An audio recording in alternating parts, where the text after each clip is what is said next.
একদিন মাদ্রাসা ছুটির পর রাফিদ ও তার বন্ধু গল্প করতে করতে বাড়ি ফিরছিল। হঠাৎ রাস্তার পাশে চকচকে কিছু দেখে তারা থমকে দাঁড়ায়। সামনে গিয়ে দেখলো একটি দামি লেটেস্ট মডেলের স্মার্টফোন পড়ে আছে। আয়ান ফোনটি হাতে তুলে নিয়ে উত্তেজনায় লাফিয়ে উঠল আর বলে উঠল, রাফিদ দেখ, এটা কত দামি ফোন।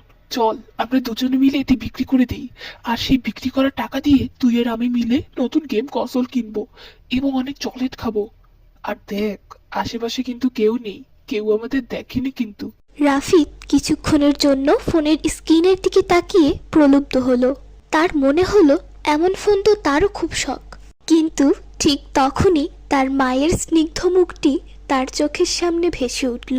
তার মা সবসময় বলতেন, বাবা, অন্যের আমানত রক্ষা করা ইমানের অর্ধেক, আর কারো জিনিস না বলে দেওয়া চুরির সমান। এটা মনে পড়া মাত্রই রাফিদ আয়ানকে থামিয়ে দিয়ে বলল, কিন্তু আয়ান, কেউ না দেখলেও আল্লাহ তো দেখছেন। আর ভাবো তো, যার ফোন হারিয়েছে সে কত দুশ্চিন্তায় আছে। হয়তো এটা তার কোনো দরকারি ফোন। আয়ান তবু কিছুতেই মানতে চাচ্ছিল না।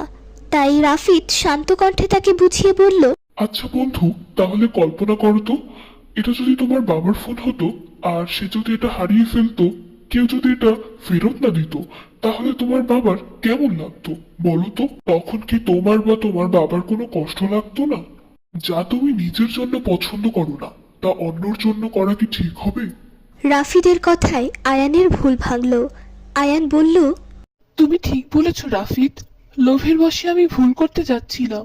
তারা দুজনে মিলে ফোনটাকে নিয়ে পাশের মসজিদের ইমামের কাছে গেল। ইমাম সাহেব তাদের সততা দেখে খুব খুশি হলেন। কিছুক্ষণ পরই ফোনটিতে অপরিচিত এক নাম্বার থেকে কল এলো। ইমাম সাহেব কলটি রিসিভ করলেন। ফোনের অপর প্রান্ত থেকে এক বৃদ্ধ লোক কাঁদতে কাঁদতে বললেন তিনি কিছুক্ষণের মধ্যেই মসজিদে আসছেন।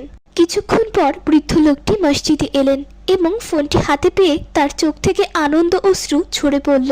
খুশি হয়ে বৃদ্ধ লোকটি বলল, বাবারা, তোমরা অনেক সৎ, তোমাদের আমি দোয়া করি, তোমরা অনেক বড় হও, তোমরা সততার সাথে কাজ করে যাও। শোনো বাবারা, আজ যদি আমি ফোনটা না পেতাম তাহলে আমার কত বড় বিপদটা যে হতো।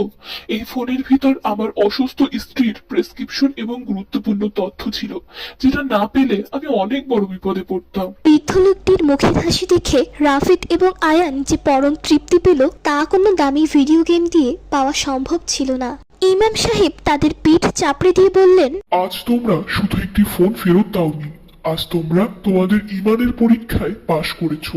এরকম আরো ইসলামিক কার্টুন ভিডিও পেতে আমাদের চ্যানেলটি সাবস্ক্রাইব করুন।